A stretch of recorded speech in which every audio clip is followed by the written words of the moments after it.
¿Y si te dijéramos que todo lo que creías saber sobre Dios es mentira? ¿Y si el Dios del Antiguo Testamento, Yahvé, no fuera la única deidad verdadera, sino un impostor? A Dios robado a una civilización antigua, un Dios de tormentas y destrucción, un Dios que trató de aniquilar a la humanidad. Esta noche exponemos la aterradora verdad. Yahvé no es otro que Enlil, el vengativo señor de la guerra de Mesopotamia.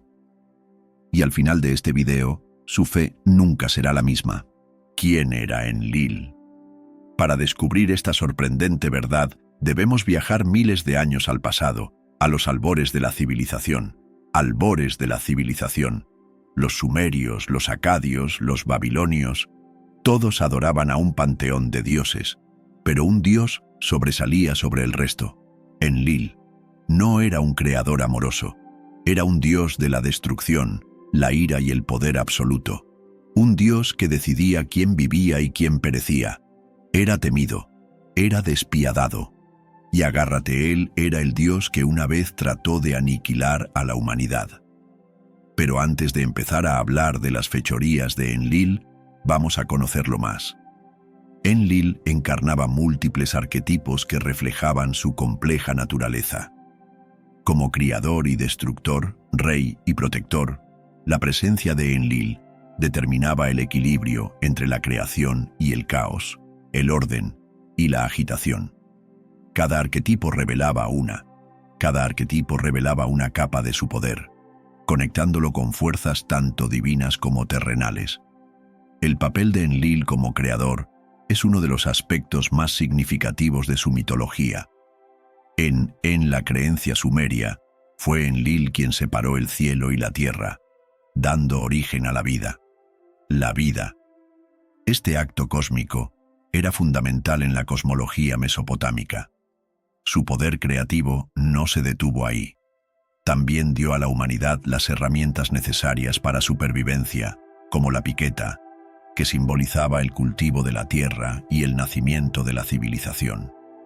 Gracias a sus acciones, nació la humanidad y floreció la civilización. Como dios del aire, Enlil ejercía el poder de los vientos y las tormentas.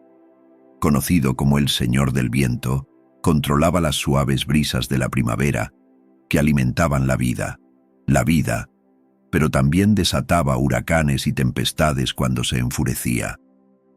Esta doble naturaleza del arquetipo del dios de la tormenta era vital para comprender el carácter de Enlil. Podía dar vida a través de la lluvia necesaria para las cosechas, pero también podía destruir mediante feroces tormentas, sequías o plagas. Enlil también encarnaba el arquetipo del decretador del destino, alguien que ejercía un control absoluto sobre los destinos de los dioses y los humanos. Control absoluto sobre los destinos de dioses y humanos por igual. Era la autoridad para decidir el curso de los acontecimientos, y su palabra era inalterable. Este arquetipo reflejaba su papel como gobernante supremo dentro del orden divino. Él no era solo un dios de las fuerzas naturales, sino también de la justicia cósmica. El control de Enlil sobre las tablas del destino, objetos sagrados que le daban el mando sobre el destino, reforzaba este arquetipo. Sobre el destino, reforzaba este arquetipo. En el famoso mito de Ansu, cuando las tablas fueron robadas por el pájaro Ansu, se desató el caos hasta que fueron recuperadas. Estas tablas simbolizaban su autoridad sin rival, convirtiéndole la figura definitiva en la determinación del destino del mundo. Otro aspecto clave del arquetipo de Enlil es su papel como otorgador de la realeza. En antigua Mesopotamia, los reyes gobernaban por mandato divino, y era Enlil quien les otorgaba este derecho. Enlil les otorgaba este derecho. Este arquetipo protector lo situaba como el guardián del orden y la justicia, asegurando que solo aquellos elegidos por los dioses pudieran sentarse en el trono. Los decretos de Enlil no podían cambiarse, lo que le convertía en el protector de los reyes y el fundamento divino del poder político. Este papel lo hizo central en la vida religiosa y cívica, donde los gobernantes dependían de su favor para legitimar su gobierno. A pesar de sus aspectos nutricio y protector, Enlil también abrazó el arquetipo destructor-destructor. Cuando se enfurecía, podía hacer caer el desastre y la ruina sobre la humanidad. La expresión más famosa de este arquetipo se encuentra en el mito del diluvio universal, del que hablaremos más adelante. Como dios del aire y la atmósfera, Enlil estaba asociado con los cielos, los vientos y el vasto cielo. Su aliento se convertía en el propio viento, llenando los cielos con brisas pacíficas y vendavales destructivos. Este arquetipo de dios del cielo lo conectaba con los poderes celestiales, marcándolo como una deidad que gobernaba divino y terrenal. En los himnos antiguos, el poder de Enlil sobre los vientos y el clima se consideraba una extensión de su voluntad divina. Su control del cielo lo situaba por encima de otros dioses, consolidando su posición como deidad principal de la mitología sumeria. Pero, ¿quiénes eran los miembros de la familia de Enlil? La historia de la familia de Enlil encierra belleza y misterio, una historia atemporal que abarcaba la creación, las tormentas y la eterna lucha entre la vida y la muerte. Enlil nació de una unión cósmica, hijo de An, el dios del cielo, y Ki, la diosa de la tierra. Su amor, antiguo y profundo, dio forma al mundo mismo. De este vínculo sagrado, Enlil surgió como dios del aire, separando a sus padres el cielo y la tierra. Para que la vida pudiera florecer abajo. Sin embargo, otras historias hablan de orígenes diferentes. Algunos dicen que su madre era Namu, diosa de las aguas saladas primordiales, mientras que en otras tradiciones él descendía de Ansar y Kisar, deidades de los cielos y las fronteras de la tierra. Sus hermanos, cada uno poderoso y único, dieron forma al mundo a su manera. Formas. Desde la sabiduría de las aguas hasta el cuidado de la tierra, sus fuerzas combinadas tejieron el tejido de la tierra. Fuerzas combinadas tejieron el tejido del cosmos, equilibrando creación y la destrucción, la vida y la justicia. Enki, conocido como el dios del agua, la sabiduría y la magia, era el hermano de Enlil, y quizás su hermano más conocido. Enki gobernaba las dulces y vivificantes del Apsu, el agua dulce de las profundidades de la tierra, donde comenzó la creación. Su dominio se extendía mucho más allá del agua, abarcando la fertilidad, la curación y la artesanía, convirtiéndolo en un dios que fomentaba la vida y la civilización. La sabiduría de Enki a menudo servía de contrapeso a los juicios más severos de Enlil. En el mito del diluvio de Atrahasis, cuando Enlil intentó destruir a la humanidad debido a su ruido y superpoblación, fue Enki quien desafió a su hermano advirtiendo al sabio Atrahasis que construyera un barco y salvara a la humanidad. Este acto mostró la naturaleza compasiva de Enki, así como su astucia, y lo situó como protector de la humanidad. También era conocido por sus habilidades en magia y exorcismo, utilizando sus profundos conocimientos para proteger al mundo del caos.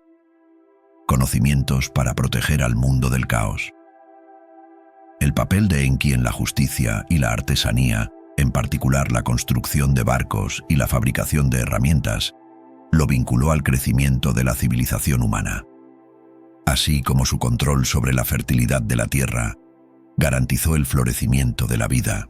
Gatumduk, otra de las hermanas divinas de Enlil, era una diosa de la fertilidad y la curación.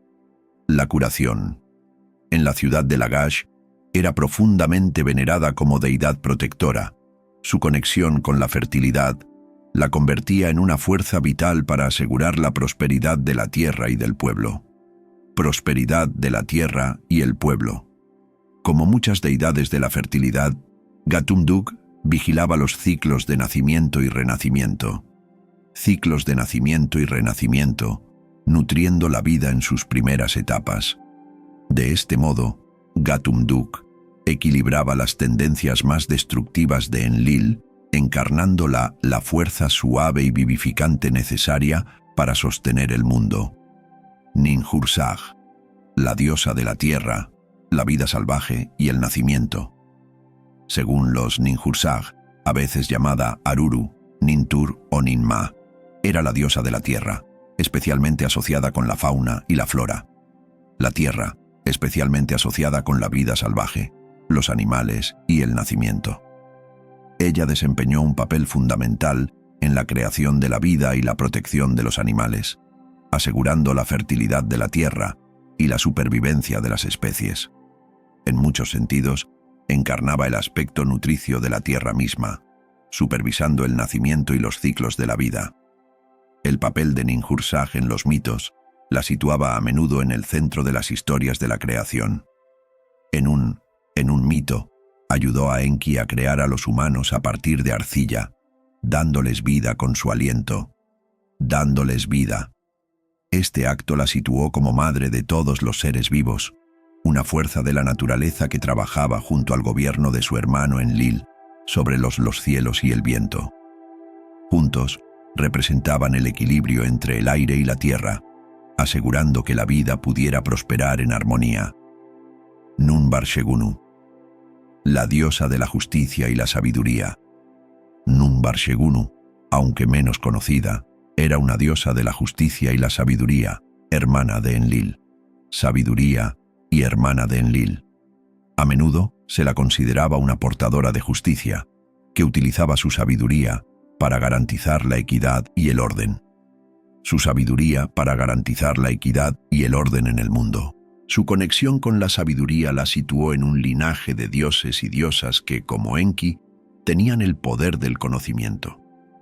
A través de su dominio de la escritura y las artes intelectuales, Numbarshegunu se aseguró de que la sabiduría de los dioses fuera a la humanidad, guiándola por los caminos de la justicia y el orden. Pero volvamos al evento del Gran Diluvio y aprendamos más sobre un día los dioses de Sumeria, Enlil y Enki, hermanos como sabemos por la información anterior, decidieron crear seres humanos para que les sirvieran y trabajaran en la tierra. Enlil fue el responsable de crear a los humanos a partir del barro, darles vida y determinar su destino. Veía a los humanos como sirvientes destinados a cumplir las órdenes de los dioses. Sin embargo, Enki, en su sabiduría, vio el potencial de las personas recién creadas. Les dio el conocimiento de la agricultura, la escritura y otros oficios. Los dones de Enki permitieron a la humanidad florecer y construir civilizaciones. Sentía un profundo afecto por las criaturas y a menudo intervino para protegerlas cuando los juicios de Enlil provocaban desastres. Un acontecimiento importante en el mito implica a Atrahasis, un sabio elegido por los Enchi, que advirtió a la humanidad de un diluvio inminente enviado por Enlil. Los Enchi, que advirtió a la humanidad de un diluvio inminente enviado por Enlil para destruir a la humanidad debido a su naturaleza ruidosa y problemática. Enki ordena a Atrahasis que construyera un barco para salvarse a sí mismo, a su familia y a varios animales. Cuando llegó el diluvio, Enlil se enfadó al principio, pero cuando vio el alcance de la devastación, se dio por vencido. Devastación, cedió y dio otra oportunidad a la humanidad. La intervención de Enki para salvar a la humanidad del diluvio es un momento clave del mito. Mito que pone de relieve su compasión y la tensión entre su enfoque más indulgente y las duras sentencias de Enlil. Así, aquí, podemos ver que Enki era mucho más bondadoso que su hermano Enlil, que era, según los escritos, el dios más fuerte. Cuando Enlil se enteró de la intervención de Enki, se puso furioso. Había planeado la inundación para limpiar la tierra de la superpoblación. No tenía la intención de que una sola persona sobreviviera. Se enfrentó a Enki, acusándolo de traicionar el plan divino y provocar el caos. A pesar de la ira de Enlil, el diluvio llegó como estaba previsto. El diluvio inundó la tierra, sumergiendo ciudades y ahogando a la mayor parte de la humanidad. El cataclismo fue un momento devastador y transformador en el mito, representando tanto la limpieza y la renovación de la vida en la tierra. Tras la retirada de las aguas, los humanos y animales supervivientes emergieron del arca, marcando un nuevo comienzo para la humanidad. Enki continuó apoyando y guiando a la humanidad en el mundo después del diluvio, ayudándola a reconstruir y repoblar la tierra. ¿Enlil no era tan sabio como su hermano Enki?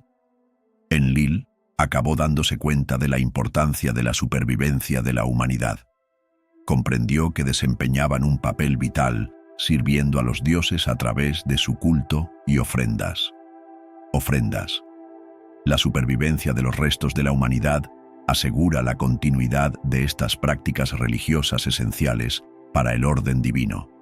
Con el tiempo, la rivalidad entre Enlil y Enki sigue marcando el curso de la historia humana.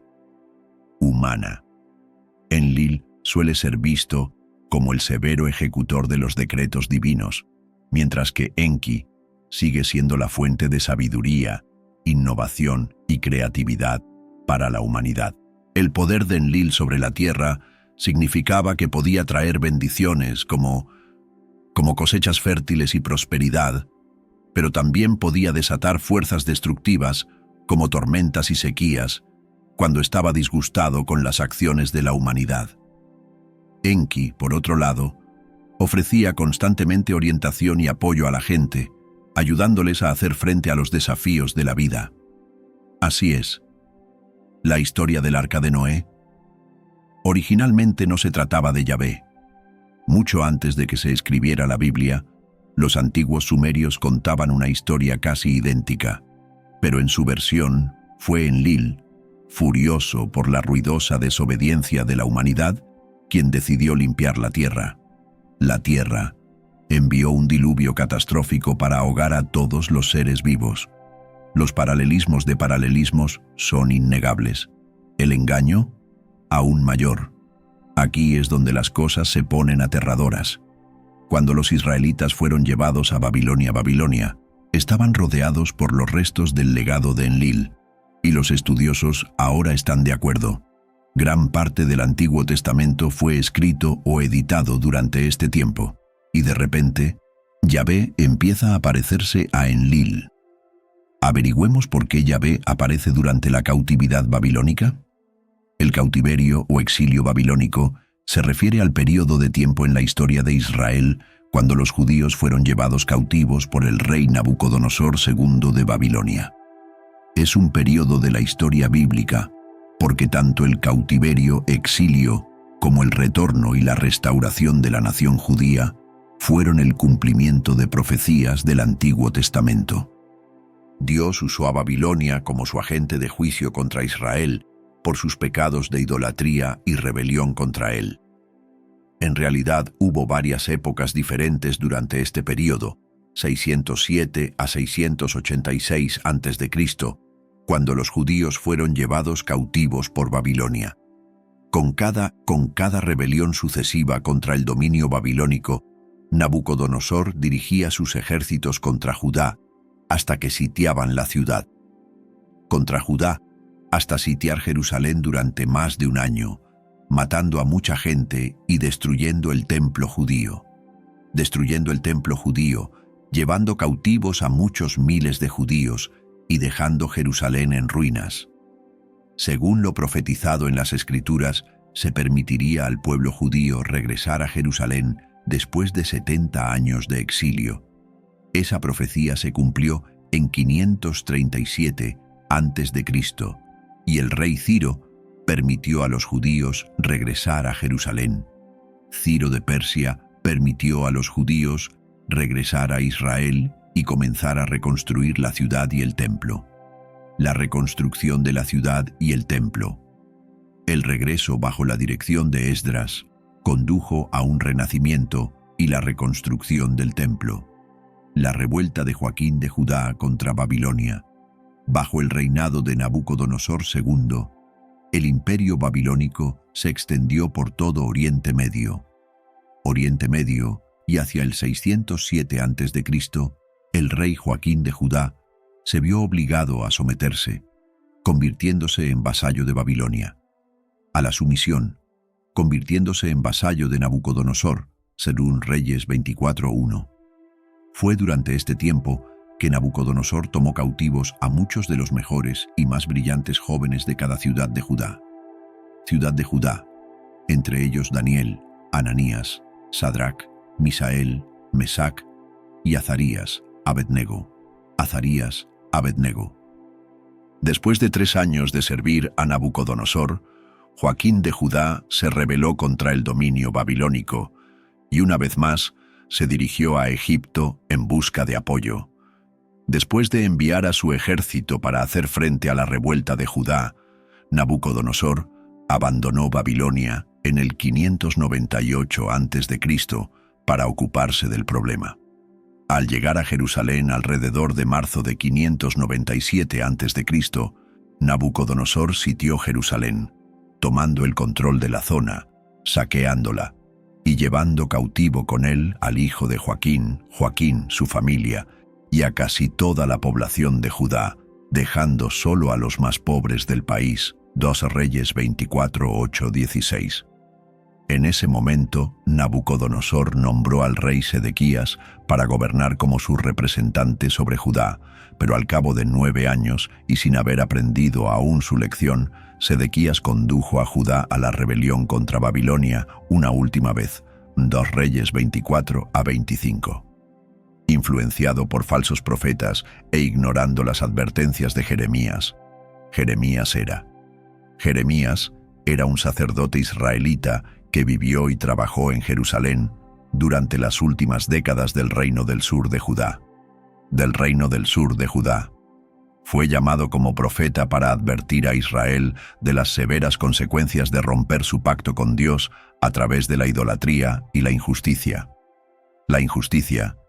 Sedequías decidió unirse a una coalición que formaban Edom, Moab, Amón y Fenicia en rebelión contra Nabucodonosor. Jeremías 27:1-3. Esto provocó que Nabucodonosor volviera a sitiar Jerusalén. Jerusalén cayó en julio de 587 o 586 a.C. y Sedequías fue llevado cautivo a Babilonia después de ver cómo mataban a sus hijos delante de él y le arrancaban los ojos. 2 Reyes 25. En ese Jerusalén fue arrasada, el templo destruido y todas las casas quemadas. La mayoría del pueblo judío fue llevado cautivo, pero, de nuevo, Nabucodonosor dejó un de pobres para que sirvieran como agricultores y viñadores. Pero, ¿cuál fue el impacto del cautiverio babilónico? El cautiverio babilónico tuvo un impacto muy significativo en la nación de Israel cuando regresó a la tierra. Nunca más sería corrompida por la idolatría y los falsos dioses de las naciones circundantes. Un renacimiento entre los judíos tuvo lugar después del regreso de los judíos a Israel y la reconstrucción del templo. Vemos esos relatos en Esdras y Nehemías como la nación volvería una vez más al Dios que los había liberado de sus enemigos. Tal como Dios había prometido a través del profeta Jeremías, Dios juzgó a los babilonios por sus pecados, y el imperio babilónico cayó ante los ejércitos de Persia en 539. a.C. Así pues, nos hemos familiarizado con los acontecimientos ocurridos durante el cautiverio babilónico. Pero profundicemos en la historia de Yahvé. Algunos eruditos creen que el culto a Yahvé se arraigó por primera vez en el reino norteño de Israel, a pesar de que Yahvé se originó en Edom, reino septentrional de Israel, a pesar del origen de Yahvé en Edom. El registro bíblico muestra que el culto a Yahvé avanzó menos en Israel que en el reino meridional de Judá, aunque hay que tener en cuenta que Israel y Judá y que el libro de los Reyes fue escrito por judaítas que no tenían nada bueno que decir de sus parientes del norte. Nada bueno que decir de sus parientes del norte. Jerusalén no solo era la capital de Judá, sino también el templo de Yahvé y el cuartel general de los sede del sacerdocio de Yahvé. No está claro cuándo decidieron los yahvistas, decidieron que querían eliminar todos los dioses competidores y sus sacerdocios de los israelitas, pero durante gran parte de la historia de Judá, los sacerdotes levitas de Yahvé, intentaron que sus reyes se deshicieran de todo rastro de otros dioses en el reino. Solo tuvieron un éxito intermitente. El rey Ezequías, que reinó desde finales del siglo VIII hasta principios del VII a.C., eliminó los lugares altos donde se adoraba a los dioses locales. Su hijo Manasés no solo los restableció, sino que también erigió altares a otros dioses en el mismo templo.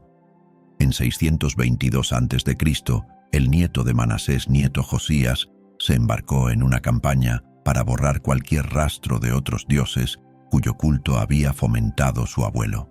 Arrojó los vasos hechos para Baal y Asera, dioses de la lluvia y la fertilidad, del templo, y los quemó.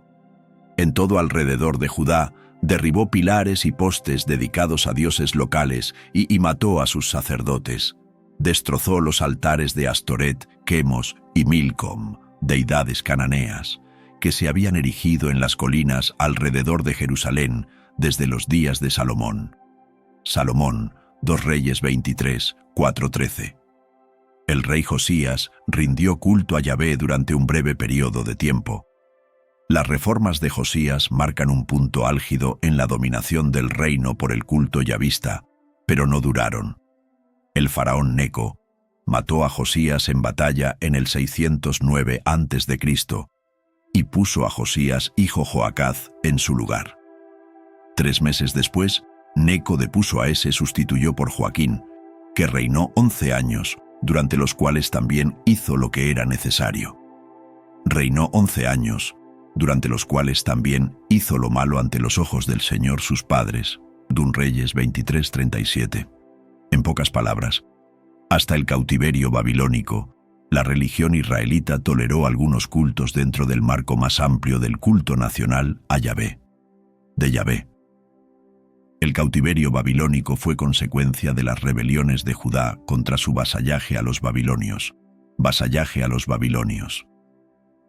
Judá se encontraba en el camino entre Babilonia y Egipto, y de vez en cuando era vasallo de cada uno de ellos.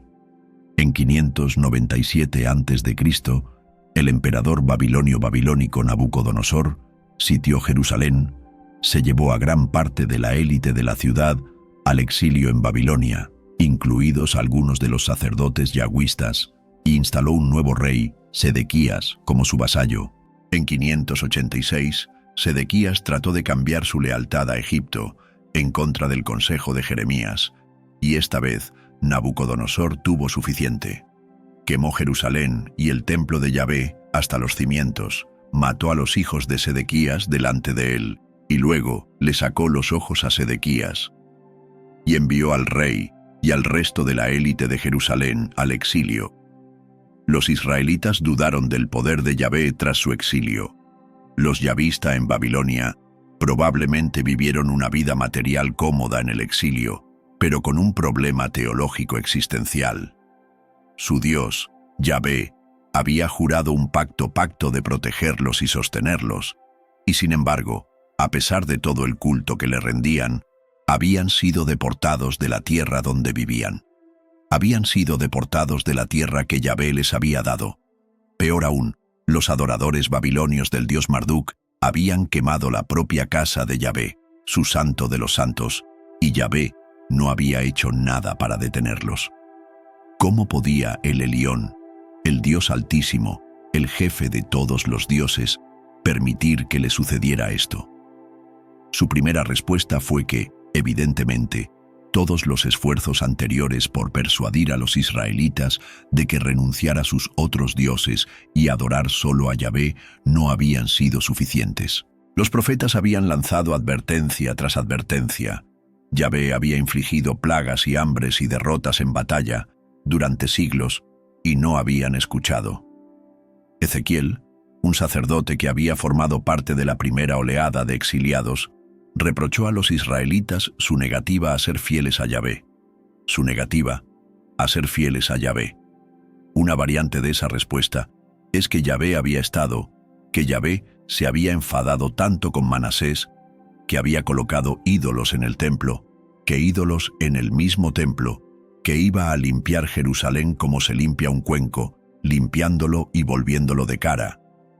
Quintas Reyes 21:13. Pero este argumento sigue dejando abierta la cuestión de por qué Yahvé había dejado que babilonios de Marduk castigaran a Judá en lugar de hacerlo él mismo. Su solución es que Yahvé no había dejado que los babilonios destruyeran Jerusalén, se lo había ordenado. Marduk no había derrotado a Yahvé. Marduk ni siquiera existía. Yahvé era Dios, el Dios tanto de los babilonios como de los israelitas, el único Dios para todos. Y soy el primero, y soy el último, y fuera de mí no hay dioses. Isa 44.6, traducción mía. Escribió el segundo Isaías cuando los persas estaban conquistando Babilonia. Entonces, ¿cuáles son las pruebas de que Enlil es en realidad Yahvé? Y lo que es más extraño, que es el mismo Dios, pero su nombre era diferente según los Yahvé, como Enlil. Es un Dios de la ira, las tormentas y la venganza. Yahvé, como Enlil, exige sumisión absoluta y destruye civilizaciones enteras. Yahvé, como Enlil, castiga la desobediencia con inundaciones, plagas y fuego del cielo. Del cielo. ¿Coincidencia? ¿O una calculada reescritura de la historia? Pero la verdad es aún más oscura. Un nombre envuelto en misterio. ¿Aún escéptico? Hablemos de los nombres. El origen de Yahvé sigue siendo misterioso. Los eruditos aún debaten de dónde proviene. Y Enlil. Su nombre tiene un claro. En sus formas más antiguas, se traduce como Señor del Viento o Amo de la Tormenta. Ahora bien, ¿con qué se asocia más a menudo a Yahvé? Trueno, fuego y poder terrorífico, igual que Enlil. Pero necesitamos saber cómo Enlil se convirtió en Yahvé. Así que el siguiente gráfico nos mostrará visualmente cómo ha ido cambiando el nombre de Dios a lo largo de los siglos. Dios sumerio del cielo paterno, Enlil, circa 2900 a 2800 a.C. En el panteón mesopotámico, Enlil, señor del aire, era la deidad elemental más poderosa, al que se consideraba padre y rey de los dioses. Enlil también era adorado por los acadios, babilonios, asirios y hurritas. Un poco más tarde, el nombre de Enlil fue babilonios, le cambiaron el nombre por el de Elil. Tuvo varios hijos e hijas, entre ellos el dios Luna Nana, Sin, el dios Sol Utu Shamash, el dios del tiempo, Ishkur Adad, y la diosa del amor, Inanna, Ishtar. A Elil se le representaba como una figura paterna anciana, con una larga barba, sentada en un trono. Larga barba, sentado en un trono en el cielo. Aunque era impaciente y temperamental, Elil era descrito como una deidad benévola y paternal que se preocupaba por el bienestar de la humanidad. Elil era él en Canaán. Los cananeos que vivían en el Levante, entre los que se encontraban los antiguos hebreos y ugarits, estaban fuertemente influenciados por la religión mesopotámica. Tanto, de hecho, que simplemente adoptaron el panteón mesopotámico de dioses, con diferencias dialécticas en los nombres, en las lenguas ugarítica, paleohebrea, cananea y aramea. Al igual que los mitos mesopotámicos, los ugaríticos llamaban a el Padre de la humanidad, Rey, y lo describían como el Dios de la humanidad, Rey, y lo describían como el anciano de los días. Era el bondadoso el compasivo, un anciano barbudo, muy viejo, sabio, que vive en una montaña. En la mitología ugarítica, él fue absorbido y asimilado al dios de la tormenta Baal. El homólogo fenicio de él era el dios Dagón.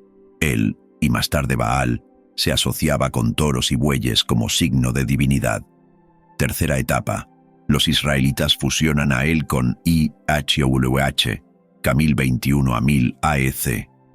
Originalmente, el dios cananeo, él era la deidad patrona de los israelitas. Al igual que otros cananeos, los antiguos israelitas veían a su deidad patrona como una figura paterna anciana, un rey que vive en la tierra. Figura paterna, un rey que vive en una montaña y está asociado con los toros. Números 23-22. Él los saca de Egipto y es para ellos como los cuernos del buey salvaje, el buey salvaje. Génesis 33-20. El dios de Siquem es Elohe Yisrael. Él es el dios de Israel. Él tuvo varios hijos, entre ellos Baal y Yahweh, siendo este último una deidad distinta y separada del sur de Canaán. Según la Biblia, el Dios del cielo, él, cedió el control de los israelitas a Yahweh. Salmo 82. Él ha ocupado su lugar en el consejo divino. En medio de los dioses, él juzga. Deuteronomio 32, 8 a 9. Cuando Elión dio a las naciones su heredad, cuando dividió la humanidad, fijó las fronteras de los pueblos según el número de los hijos de él. Pero la porción de Yahvé es su pueblo, Jacob, su heredad asignada. IHWH era originalmente un dios de la tormenta del reino meridional de Edom, a veces referido con nombres de lugares en la Biblia como Sinaí, Seir, Temán y Parán. Al igual que otros mitos del antiguo cercano oriente, por ejemplo, Marduk contra Tiamat, Baal contra Yam. La IHWH venció a los monstruos marinos al principio de la creación. Y al igual que con los dioses de las tormentas Marduk y Baal, él fue absorbido y asimilado en el dios de las tormentas Marduk y Baal, asimilado en el dios de la tormenta IHWH. Poco después, Israel se dividió en dos reinos. Durante este tiempo, el reino septentrional de Israel y el meridional de Judá se disputaban quién podía declarar oficialmente a Ichataruorubimene como la deidad patrona de su reino. Los judíos dejaron de pronunciar el nombre de IHWH, es Third Century, AEC. Con el tiempo, el reino de Judá se convirtió en un estado vasallo del imperio asirio, y algunos reyes judaítas, como Josías, quisieron rebelarse contra su sometimiento. Cuando los babilonios forzaron un vacío de poder en el Levante, Josías trató de resucitar el reino de Judá, centralizando todo el culto a Yahvé, centralizando todo el culto en el templo de Yahweh en Jerusalén. Al destruir otros dioses y santuarios en la tierra, Josías fue capaz de recaudar más impuestos de todo el pueblo con el fin de reconstruir un ejército.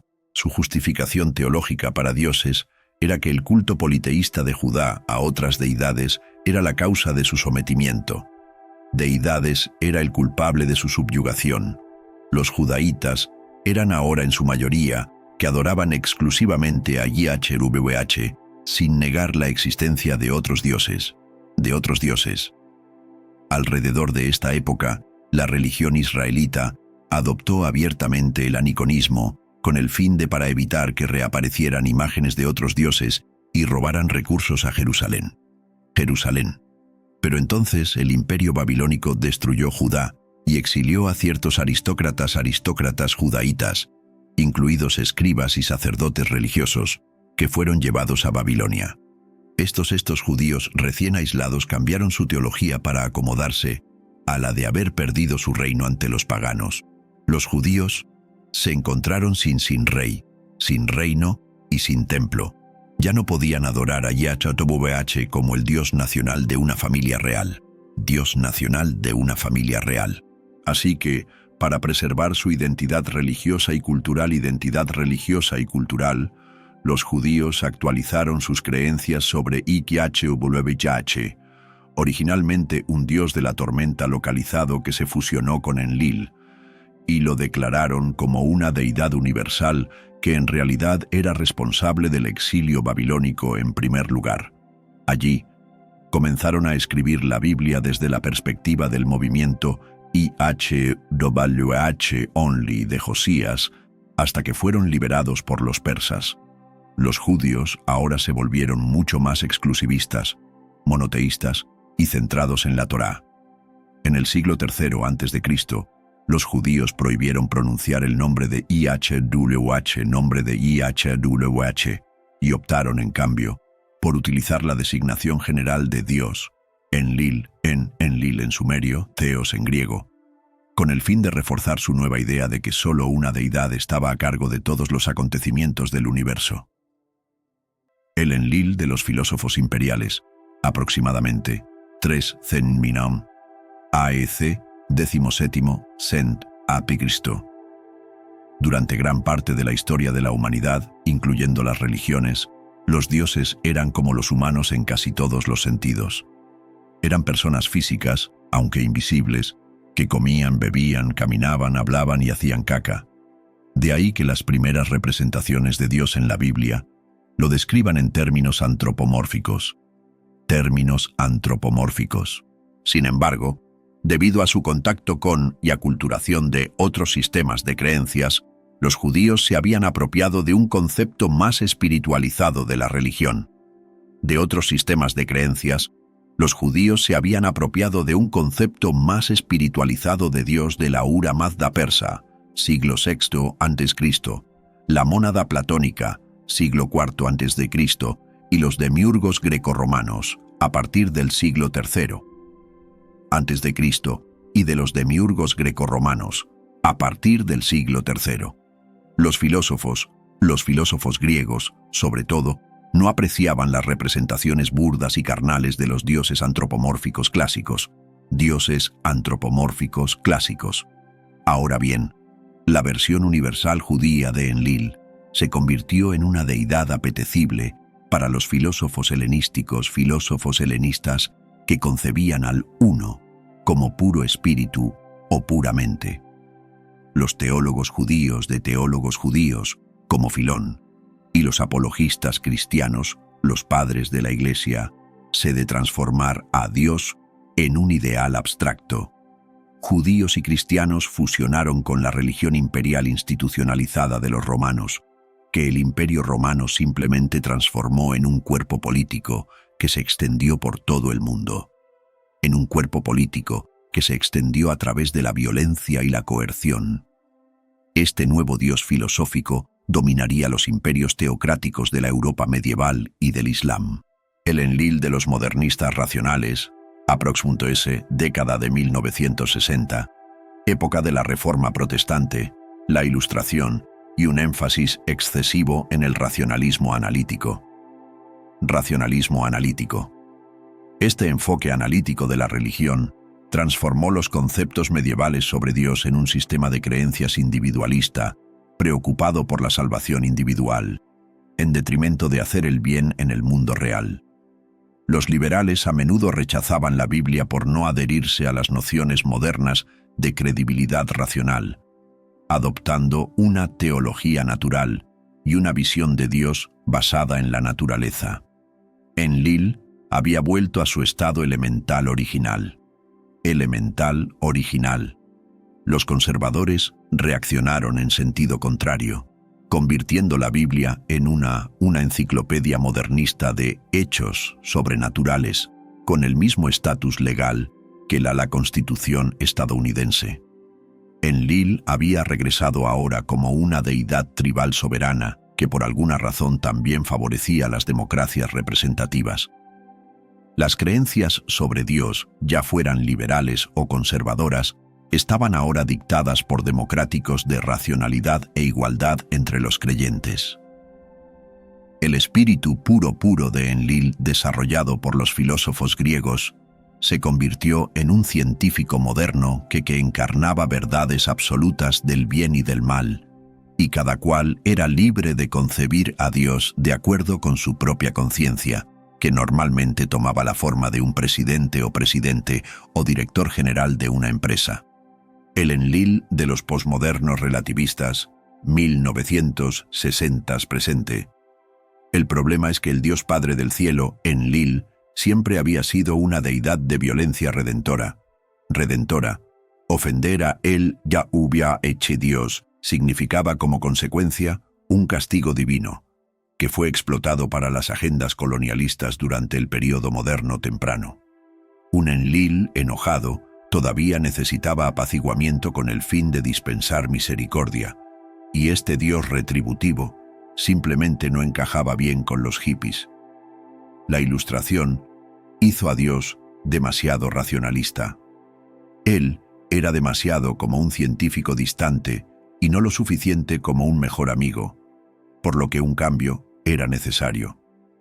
Aquellos que heredaron la creencia en esta antigua deidad sumeria ahora concebían de su religión como una relativista relación personal con Dios. Deconstrucción era despojarse de las influencias sociopolíticas de los paradigmas reinantes para que surgiera en su lugar otro mejor y más amoroso. Pero los posmodernistas nunca se deshicieron de Enlil, simplemente lo vistieron con nuevos ropajes que se asemejan a un benevolente organizador de caridad o filántropo. El Enlil post-Ilustración regresó a su papel original como un dios de la naturaleza benevolente que se preocupa por la humanidad de la humanidad. El mundo, tal como lo conoces, es una mentira. Los dioses de antaño no murieron, simplemente cambiaron de nombre. La historia es un ciclo de engaño, un tapiz cuidadosamente tejido diseñado para mantenernos ciegos. Cuando Dios era Enlil, fue hecho a imagen de los gobernantes mesopotámicos. Cuando era Él, se hizo a imagen de los reyes ugaríticos e israelitas. Cuando era el cristiano Teos, se hizo a imagen de los emperadores romanos. Cuando era el Deus latino, fue hecho a imagen de los reyes y señores feudales. Esta fue una era precrítica que exigía obediencia total y aceptación de la religión del Estado. Y ahora el Dios a su era Enlil, en la que la gente quiere ver a alguien cercano a ellos. Pero ahora, usted sabe la verdad. Usted ve las conexiones que trataron de enterrar. Y la pregunta sigue siendo, ¿qué harás con este conocimiento? Piensa, investigar. Y como siempre, cuestiona todo.